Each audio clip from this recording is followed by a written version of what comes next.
पंजाबी खबरनामे दे विच सारिआं दा निੱਘਾ स्वागत है। मैं तुहाडा दोस्त होस्ट परमजीत सिंह भगरा। सब तो पहला निगाह मारदे हां अज दीआं मुੱਖ खबरां। सारिआं ਦੀਆਂ नज़रां अनलॉक 1 ਦੀ समाप्ति 30 जून ते टिकियां। बैंस भरावां दे खिलाफ मामला दर्ज। साइकिल यात्रा दौरान सोशल डिस्टेंसिंग दी उलंघना दे इल्जाम। पंजाब च अज 10 नवे कोरोना केस। कुल संक्रमित मरीजां दी गिणती 5000 नूं पार। जाणो अपने अपने जिलिਆਂ ਦਾ हाल। 12 दिन पहला पूरे देश विच पहुंचिया मानसून। जाणो पंजाब हरियाणे दा हाल।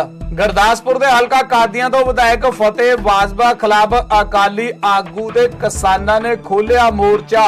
हुण खबरां विस्तार दे नाल। सारिआं दीआं नज़रां हुण अनलॉक दे पहले पड़ाਅ दी समाप्ति तो बाद साल दे मੱਧ ते 30 जून ते टिक गईयां ने ते जुलाई दे विच अनलॉक 2 दी जो शुरुआत होवेगी। लोकां दे मनां विच इह वड्डे सवाल खड़े हो रहे ने कि हुण अगे की वारी आउण लगी है, क्योंकि मौजूदा अनलॉक दे विच 4 सूबिਆਂ ने तालाबंदी दा ऐलान कर दिता है।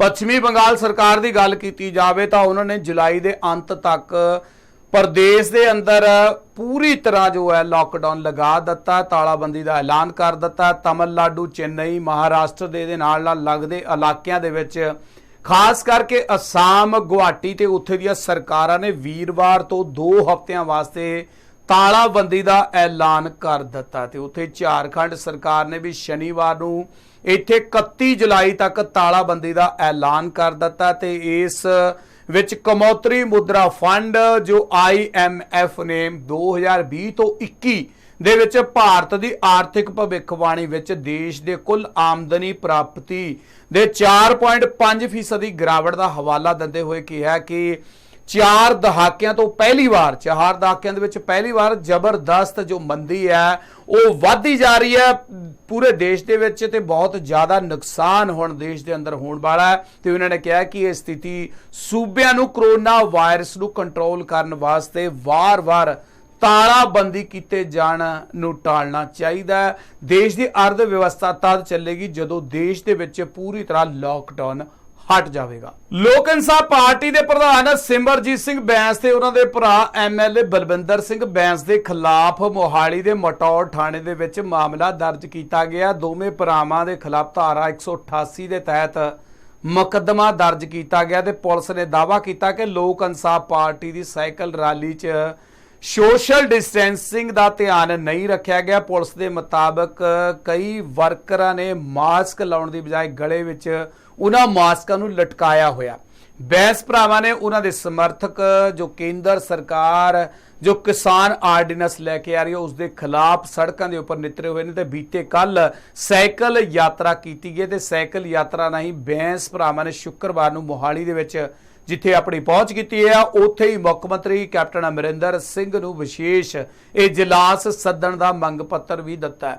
ते उत्थे दसीए कि पंजाब दे विच लोक इंसाफ पार्टी के लीडर ते वर्करां ने पंजाब दे विच खास करके चंडीगढ़ पुलिस ने रास्ते दे विच ही रोक लिता। ते जिस तो बाद सिर्फ 2 व्यक्ति सिमरजीत सिंह बैंस ते बलविंदर बैंस ही चंडीगढ़ इन्हां नूं जाण दी इजाजत दी गई है। पंजाब दे विच कोरोना वायरस का कहर एक बार फिर वध गया है ते कोरोना वायरस कल सूबे दे विच 100 नवे केस दर्ज किए गए ने ते हुण सूबे विच कोरोना संक्रमित मरीजों की गिणती 5056 पहुंच चुकी है। ते कोरोना वायरस के 7 मरीज जिन्हां दी मौत हो गई है। ये खबरां निकल के सामने आ रही ने। सूबे दे विच मरण वालियां दी कुल गिणती 128 पहुंच चुकी है। ते कोरोना दे नाल अमृतसर दे विच 2, संगरूर दे विच 3, जलंधर बठिंडा दे विच 1-1 व्यक्ति की मौत हुई है। ते शनिवार नूं 100 नवे मरीज जिहड़े कि दर्ज किए गए ने, जिन्हां विचों अमृतसर दे विच 19, लुधियाना दे विच 13, जलंधर च 17, संगरूर दे विच 19 केस, पटियाला, गुरदासपुर, SBS नगर, मुक्तसर ते रोपड़ दे विच 1 केस दर्ज किया गया। ते उत्थे ही तुहानूं दस दिए कि SAS नगर ते 8, हुशियारपुर 5, मोगे दे विच 2 ते फिरोजपुर च 2, बठिंडा च 4, कपूरथला च 2, बरनाला च 4 मरीज सामने निकल के आए ने। ते कल सेहत विभाग ने 119 मरीज जो बिल्कुल ठीक करके घर भेज दिते हैं, जिन्होंने विचों अमृतसर के अंदर 73 मरीज इकट्ठे ठीक होकर घर नूं चले गए ने।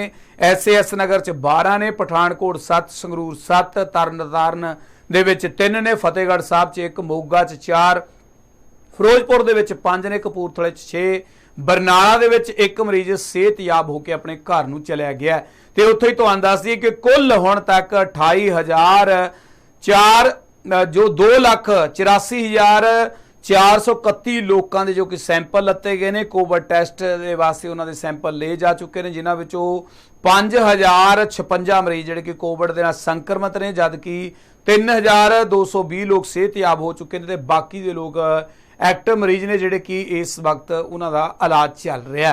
मौसम विभाग ने अपनी निर्धारित आखिरी तरीक 12 दिन पहला शुक्रवार को पूरे देश विच मौसम की जानकारी दी, जिस कारण देश भर के कुछ हिस्सों में भारी बारिश हुई है। तो तुहानूं दस दईए कि इस दौरान उत्तर प्रदेश के झारखंड के जिथे भारी बारिश हुई है, बिजली डिगण दी वड्डियां घटनावां देखियां गईयां ने, उन्हां विच 10 लोगों की मौत भी हो चुकी है। तो भारत दे विच मौसम विभाग की गल कीती जावे तां अपनी रोजाना मौसम की भविष्यवाणी दे विच उन्होंने कहा कि पश्चिमी मॉनसून राजस्थान, हरियाणा, पंजाब ते बाकी हिस्सों में अगे वध रहा है। तो अज 26 जून पूरे देश दे विच इत्थे कल एक मौसम का अपना गुबार देखने को मिला। तो पंजाब के कई हिस्सों में मॉनसून ने दस्तक दे दी है। शुक्रवार को दोवें सूबों में तापमान आम नालों किते हेठा चला गया।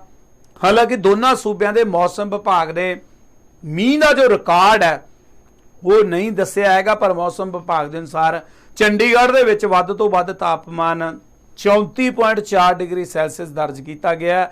ये आम नालों किते काफ़ी घट सैल्सियस दस्सिया जा रहा है। तो पंजाब दे विच पटियाले च वध तो वध तापमान 36.2 डिग्री सैल्सियस दर्ज किया गया, आम नालों 1 डिग्री सैल्सियस घट है। तो इस तरह लुधियाने दे विच तापमान की गल की जाए तो 36.2 डिग्री सैल्सियस दर्ज किया गया। अमृतसर च वध तो वध तापमान 37.2 डिग्री सैल्सियस दर्ज किया गया, आम नालों 1 डिग्री सैल्सियस सी। ते हरियाणे की गल की जाए तो हरियाणा दे विच नारनौल दे विच वध तो वध तापमान 30.7 डिग्री सैल्सियस जो आम नालों 9 डिग्री सैल्सियस घट दस्सिया जा रहा है।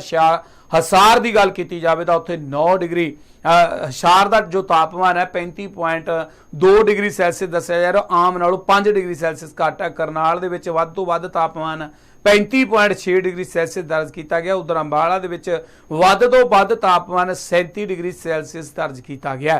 तो उत्थे तुहानूं दस दें कि मौसम विभाग ने कहा कि देश भर में मॉनसून आउण की जो आम तरीका 8 जून दसी गया है। तो इस साल दक्षिणी पश्चिमी मॉनसून जो आखिरी तरीक है 12 दिन पहला पूरे देश में ये जिहड़ा कि पहुंच जाएगा। तो IMD ने शाम 5 बजे एक बुलेटिन दे विच ये गल कही है कि पिछले 24 घंटिया दौरान उत्तर पूर्वी राजस्थान दे विच जो इसकी पावर है वो काफ़ी घट देखने को मिली। चक्रवर्ती गेट दे विच राजस्थान के नाल लगदे पंजाब, हरियाणा ते कई थावां दे उपर बारिश भी होवेगी। गुरदासपुर के हलका कादियां दे विच जिथे चक शरीफ तो जो एक वड्डी खबर निकल के आ रही है। तो इस वड्डी खबर दे विच हलका कादियां दे विधायक फतेह बाजवा के खिलाफ अकाली आगू ते किसानां ने एक वड्डा मोर्चा खोल दिता। तो इस मोर्चे दे विच जिथे पंजाब के किसान ते श्रोमणी अकाली दल के कई वड्डे वर्कर शामिल होए, उत्थे ही कांग्रेस सरकार के उपर जम के जो शब्दी हमले किए गए। तो दस दिए कि जो आर्डीनेंस पास किए जा रहे हैं, इन्होंने आर्डीनेंस लेके ये वड्डियां खबरां निकल के आ रही हैं। तो दस दिए इस संबंध में जो जानकारी दी गई है, कमलप्रीत सिंह काकी ने किसानों को दस्सिया कि हल्के दे विच चक शरीफ दे विच जो ये वड्डियां मुश्किलां ने ये सारियां किसानों को देखने को मिल रही। उत्थे ही साडे पत्रकार गुरदासपुर तो जतिंदर कुंदल ने खास तौर पर कमलजीत सिंह काकी अकाली आगू ते किसानों के नाल खास गलबात की है। तो दूजे पासे फतेह सिंह बाजवा जो विधायक ने कादियां तो उन्होंने दे नाल भी गलबात की है। आओ देखते हैं जतिंदर कुंदल की खास रिपोर्ट। बेट इलाके का जी सड़क आ भैणी काणिया तो लैके तुगलवाल तक ये बेट इलाके की दिल आ। और मैं समझदा कि बेट इलाके का कोई भी कारोबार है, कोई भी काम है, भावें मंडी का सीजन होवे, भावें कणक का सीजन हो, भावें कणक गन्ने का सीजन होवे, सारे सीजनों तो ट्रालियां भी ट्रक भी ते कोई भी ट्रैफिक आ बेट इलाके की सारी इत्थों लंघ के जाती है। और इत्थों सारी सड़क जी आ वो लोग जोड़े आ जो जाते हैं। तो इत्थे जिहड़ा जो हादसाग्रस्त ये सड़क ते लोगों नाल हो रहा बड़ा मंदभागा है। और अज तो कुछ समा पहला 11 अक्तूबर पिछले 2019 ਦੇ ਵਿੱਚ एक खबर लगी सी ਜਿਹੜੀ ਖਬਰ ਫਤਿਹਜੰਗ ਸਿੰਘ ਬਾਜਵੇ ਵੱਲੋਂ ਲਗਾਈ ਗਈ ਸੀ ਕਿ ਮੈਂ ਇਹ ਸੜਕ ਦੇ ਪ੍ਰੋਜੈਕਟ ਜਿਹੜੇ ਆ ਮਨਜ਼ੂਰ ਕਰਵਾਤੇ ਆ ਤੇ ਅੱਜ ਜੂਨ ਦਾ ਮਹੀਨਾ ਹੋ ਗਿਆ ਤੇ ਹਜੇ ਤੱਕ 1 ਸਾਲ ਪੂਰੇ ਲਗਭਗ ਹੋ ਚੱਲਿਆ, ਪਰ ਇਹ ਸੜਕ ਜਿਹੜੀ ਹੈ ਇਹਦੇ ਤੇ ਕੋਈ ਪ੍ਰੀਮਿਕਸ ਨਹੀਂ ਪਿਆ, ਕੋਈ ਇਹਦੇ ਤੇ ਨਾ ਤੇ ਇਹਦੀ ਸੜਕ ਦੀ ਕੋਈ ਰਿਪੇਅਰ ਕੀਤੀ ਗਈ ਹੈ। ਤੇ ਜੇ ਇਹ ਦੋ ਸੜਕਾਂ ਜਿਹੜੀਆਂ ਭੈਣੀ ਕਾਣੇ ਤੋਂ ਲੈ ਕੇ ਤੁਗਲਵਾਲ ਤੱਕ, ਤੁਗਲਵਾਲ ਤੋਂ ਲੈ ਕੇ ਸਠਿਆਲੀ ਤੱਕ, ਇਹ ਦੋ ਸੜਕਾਂ ਇਹ ਕਾਦੀਆਂ ਹਲਕੇ ਦੀਆਂ ਮੇਨ ਸੜਕਾਂ ਨੇ। ਇਹਨਾਂ ਸੜਕਾਂ ਨੂੰ ਇਹਨਾਂ ਦੀ ਰਿਪੇਅਰ ਕੀਤੀ ਜਾਏ, ਰਿਪੇਅਰ ਕਰਨ ਦੀ ਬਜਾਏ ਇਹਨਾਂ ਨੂੰ ਪੂਰਾ ਬਣਾਇਆ ਜਾਵੇ, ਕਿਉਂਕਿ ਫਤਿਹਜੰਗ ਸਿੰਘ ਬਾਜਵੇ ਨੇ ਲਿਖਿਆ ਕਿ ਅਸੀਂ ਇਹਨੂੰ ਨਵੀਂ ਬਣਾਉਣ ਵਾਸਤੇ 18 ਕਰੋੜ ਦਾ ਪ੍ਰੋਜੈਕਟ ਉੱਥੇ ਤੇ 4.5 ਕਰੋੜ ਦਾ ਪ੍ਰੋਜੈਕਟ ਇੱਥੇ ਜਿਹੜਾ ਵਾ ਉਹ ਮਨਜ਼ੂਰ ਕੀਤਾ, ਪਰ ਉਹ ਪ੍ਰੋਜੈਕਟ ਅੱਜ ਤੱਕ ਚਾਲੂ ਨਹੀਂ ਹੋਇਆ। ਔਰ ਬਰਸਾਤਾਂ ਆਉਣ ਵਾਲੀਆਂ ਨੇ, ਤੁਸੀਂ ਦੇਖ ਰਹੇ ਹੋ ਕਿੰਨੀ ਟ੍ਰੈਫਿਕ ਜਦੋਂ ਆਉਂਦੀ ਆ ਤੇ ਇੱਕ ਸੜਕ ਦਾ ਕੀ ਹਾਲਾਤ ਆ, ਲੋਕਾਂ ਦਾ ਲੰਘਣਾ ਇੱਥੋਂ ਮਹਾਲ ਹੋਇਆ ਪਿਆ। ਔਰ ਮੈਂ ਸਮਝਦਾ ਕਿ ਆਉਣ ਵਾਲਾ ਸੀਜ਼ਨ ਜਿਹੜਾ ਗੰਨੇ ਦਾ ਸੀਜ਼ਨ ਆ ਨਵੰਬਰ ਵਿੱਚ ਚਾਲੂ ਹੋ ਰਿਹਾ, ਔਰ ਉਹ ਜਿਹੜਾ ਸੀਜ਼ਨ ਹੈ ਪਿਛਲੇ ਸਾਲ ਵੀ ਜਿਹੜੇ 2 ਸੀਜ਼ਨ ਲੰਘੇ ਨੇ ਉਹਨਾਂ ਸੀਜ਼ਨਾਂ ਦੇ ਵਿੱਚ ਇੰਨੇ ਐਕਸੀਡੈਂਟ ਇਹਨਾਂ ਸੜਕਾਂ ਤੇ ਹੋਏ ਨੇ, ਇਹਨਾਂ ਦੋਵਾਂ ਸੜਕਾਂ ਤੇ, ਜਿਹੜਾ ਤਾਂ ਕਿਸਾਨਾਂ ਦੀ ਭਰਪਾਈ ਜਿਹੜੀ ਹੈ ਸਰਕਾਰ ਨਹੀਂ ਕਰ ਪਾ ਰਹੀ ਔਰ ਨਾ ਭਰਪਾਈ ਇਹਨਾਂ ਕੋਲ ਹੋ ਰਹੀ ਹੈ। ਔਰ ਆਉਣ ਵਾਲਾ ਸੀਜ਼ਨ ਜਿਹੜਾ ਹੁਣ ਚਾਲੂ ਹੋ ਰਿਹਾ ਉਹਦੇ ਵਿੱਚ ਵੀ ਜੇ ਸੜਕ ਨਾ ਬਣੀ ਤਾਂ ਕਿਸਾਨਾਂ ਦਾ ਬਹੁਤ ਵੱਡਾ ਨੁਕਸਾਨ ਹੋਵੇਗਾ। ਮੈਂ ਤੁਹਾਡੇ ਮਾਧਿਅਮ ਰਾਹੀਂ ਸਰਕਾਰ ਨੂੰ ਤਾੜਨਾ ਵੀ ਕਰਨਾ ਚਾਹੁੰਦਾ, ਇਹ ਜਿਹੜਾ ਐਮਐਲਏ ਬਣਿਆ ਇੱਕ, ਮੈਂ ਸਮਝਦਾ ਇਹ ਐਮਐਲਏ ਨਹੀਂ, ਇਹ ਤਾਂ ਇੱਕ ਘਰੇ ਐਸ਼ਪ੍ਰਸਤ ਐਮਐਲਏ ਆ, ਜਦੋਂ ਜਿਹੜਾ ਜਿਹਨੂੰ ਲੋਕਾਂ ਦੀ ਸਾਰ ਹੀ ਕੋਈ ਨਹੀਂ, ਜਿਹੜਾ ਲੋਕਾਂ ਦੀ ਸਾਰ ਲੈਣ ਤੱਕ ਨਹੀਂ ਇੱਥੇ ਆਇਆ, ਅੱਜ ਤੱਕ ਇਹ ਸੜਕ ਬਾਰੇ ਬਿਆਨ ਦੇ ਕੇ ਉਸ ਤੋਂ ਬਾਅਦ ਕੋਈ ਕੰਮ ਨਹੀਂ ਕੀਤਾ। ਇਹ ਐਮਐਲਏ ਇੱਕ ਨਖਿੱਧ ਐਮਐਲਏ ਜਿਹੜਾ ਸਾਬਤ ਹੋਇਆ ਫਤਿਹਜੰਗ ਸਿੰਘ ਬਾਜਵਾ। ਅੱਜ ਅਸੀਂ ਆਪਣੇ ਇਹ ਲੋਕਾਂ ਦਾ ਜਿਹੜੀ ਸੜਕ ਦਾ ਜਿਹੜਾ ਪ੍ਰੋਟੈਸਟ ਆ, ਜੇ ਇਹ ਸੜਕ 10-15 ਦਿਨਾਂ ਦੇ ਵਿੱਚ ਨਾ ਬਣੀ, ਆਪਾਂ ਮੀਟਿੰਗਾਂ ਕਰਨ ਜਾ ਰਹੇ ਹਾਂ ਪਿੰਡਾਂ ਦੇ ਵਿੱਚ, ਕਿਉਂਕਿ ਲੋਕਾਂ ਨੇ ਝੋਨਾ ਲਾ ਲਿਆ ਹੁਣ, ਔਰ ਅਸੀਂ ਸੋਸ਼ਲ ਡਿਸਟੈਂਸ ਦਾ ਧਿਆਨ ਰੱਖਦੇ ਹੋਏ ਪੂਰਾ ਧਿਆਨ ਵੀ ਰੱਖਾਂਗੇ ਔਰ ਪ੍ਰੋਟੈਸਟ ਇੰਨੇ ਜ਼ਬਰਦਸਤ ਕਰਾਂਗੇ ਕਿ ਸਰਕਾਰ ਨੂੰ ਮਜਬੂਰ ਹੋਣਾ ਪਊਗਾ ਇਹ ਜਿਹੜੀ ਸੜਕ ਜਿਹੜੀ ਆ ਉਹ ਬਣਾਉਣ ਵਾਸਤੇ। ਮੈਨੂੰ ਪਤਾ ਲੱਗਾ ਵੀ ਕੁਝ ਅਕਾਲੀ ਮੇਰੇ ਵੀਰਾਂ ਨੇ, ਜਿਨ੍ਹਾਂ ਵਿੱਚ ਕਮਲਪ੍ਰੀਤ ਸਿੰਘ ਜੀ ਕਾਕੀ, ਜਿਹੜੇ ਕਿ ਆਮ ਆਦਮੀ ਪਾਰਟੀ, ਕਦੀ ਅਕਾਲੀ ਦਲ ਚ ਹੁੰਦੇ ਨੇ, ਕਦੀ ਆਮ ਆਦਮੀ ਪਾਰਟੀ ਚ ਜਾਂਦੇ ਨੇ, ਫਿਰ ਅਕਾਲੀ ਦਲ ਚ ਆਉਂਦੇ ਨੇ, ਇਹ ਜਿਹੜੇ ਗੇਂਦ ਵਾਂਗੂ ਰਿੜਦੇ ਆ, ਇਹਨਾਂ ਨੇ ਕੱਲ ਤੁਗਲਵਾਲ ਸੜਕ ਦੇ ਉੱਤੇ ਪ੍ਰੋਟੈਸਟ ਕੀਤਾ ਵੀ ਜਿਹੜੀ ਤੁਗਲਵਾਲ ਤੋਂ ਚੱਕ ਸ਼ਰੀਫ ਨੂੰ ਸੜਕ ਜਾਂਦੀ ਹੈ ਉਹਦਾ ਬਹੁਤ ਖਸਤਾ ਹਾਲਤ ਹੈ ਔਰ ਸਰਕਾਰ ਇਹਦਾ ਕੁਝ ਨਹੀਂ ਕਰ ਰਹੀ। ਮੈਂ ਪਹਿਲੀ ਗੱਲ ਤੇ ਪੁੱਛਣਾ ਚਾਹਨਾ ਵੀ ਜਿਹੜੀ ਅਕਾਲੀ 2017 ਤੋਂ ਪਹਿਲੇ ਦੀ ਸਰਕਾਰ ਸੀ, 2012 ਤੋਂ 17 ਤੱਕ, ਉਸ ਵੇਲੇ ਇਹ ਸੜਕ ਤੇ 4 ਕਰੋੜ ਰੁਪਈਆ ਸਰਕਾਰ ਦਾ ਸੈਂਕਸ਼ਨ ਹੋਇਆ ਸੀ। ਇਹ ਸਾਰੇ ਅਕਾਲੀ ਝੂਠ ਗਏ। ਇਹ ਸੜਕ ਬਣੀ 15 ਦਿਨਾਂ 'ਚ ਟੁੱਟ ਗਈ। ਔਰ ਮੈਂ ਇਹ ਗੱਲ ਕਹਿਣਾ ਚਾਹੁੰਦਾ ਤੁਹਾਡੇ ਟੀਵੀ ਦੇ ਉੱਤੇ ਵੀ ਅਸੀਂ ਇਹਦੇ ਉੱਤੇ ਇੱਕ ਵਿਜੀਲੈਂਸ ਇਨਕੁਆਇਰੀ ਇਨੀਸ਼ੀਏਟ ਕਰਾਵਾਂਗੇ। ਕਿਹੜੇ ਲੀਡਰਾਂ ਨੇ, ਕਿਹੜੇ ਅਫਸਰਾਂ ਨੇ ਉਸ ਵਕਤ ਸਰਕਾਰ ਨੂੰ ਚੂਨਾ ਲਾਇਆ, 4 ਕਰੋੜ ਰੁਪਈਆ ਹਜਮ ਕਰ ਗਏ। ਔਰ ਮੈਂ ਆਪਣੇ ਇਲਾਕੇ ਦੇ ਲੋਕਾਂ ਨੂੰ, ਮੇਰੇ ਵੀਰੋ, ਇਹ ਦੱਸਣਾ ਚਾਹੁੰਦਾ, ਕਾਦੀਆਂ ਹਲਕੇ ਦੀ ਕੋਈ ਇਹੋ ਜਿਹੀ ਸੜਕ ਨਹੀਂ ਜਿਹੜੀ ਰਿਪੇਅਰ ਨਾ ਹੋਈ ਹੋਏ, ਜਿਹੜੀ ਨਵੀਂ ਨਾ ਬਣੀ ਹੋਏ, ਇਹ ਮੈਂ ਦਾਅਵੇ ਨਾਲ ਕਹਿ ਸਕਦਾ। ਔਰ ਇਹ ਜਿਹੜੀ ਰੋਡ ਹੈ, ਜਿਹੜੀ ਤੁਗਲਵਾਲ ਤੋਂ ਚੱਕ ਸ਼ਰੀਫ ਨੂੰ ਜਾਂਦੀ ਭੈਣੀ ਮੀਆਂ ਖਾਂ ਤੋਂ ਹੋ ਕੇ ਤੇ ਫਿਰ ਤੁਸੀਂ ਬੰਦਨਾ ਸੀ ਜੋੜੀਏ, ਇਹ ਸੜਕ ਲਈ 2 ਕਰੋੜ ਰੁਪਈਆ ਸੈਂਕਸ਼ਨ ਹੋ ਗਏ। ਇਹ ਸੋਮਵਾਰ 29 ਤਰੀਕ ਨੂੰ, 29 ਜੂਨ ਨੂੰ ਸਵੇਰੇ ਕੰਮ ਸ਼ੁਰੂ ਹੋ ਜਾਊਗਾ। ਕੰਮ ਅਲਾਟ ਹੋ ਚੁੱਕਾ ਹੈ, ਟੈਂਡਰ ਹੋ ਚੁੱਕਾ ਹੈ, ਕੰਮ ਅਲਾਟ ਹੋ ਚੁੱਕਾ ਹੈ, ਕੰਮ ਸ਼ੁਰੂ ਹੋਣਾ ਹੈ।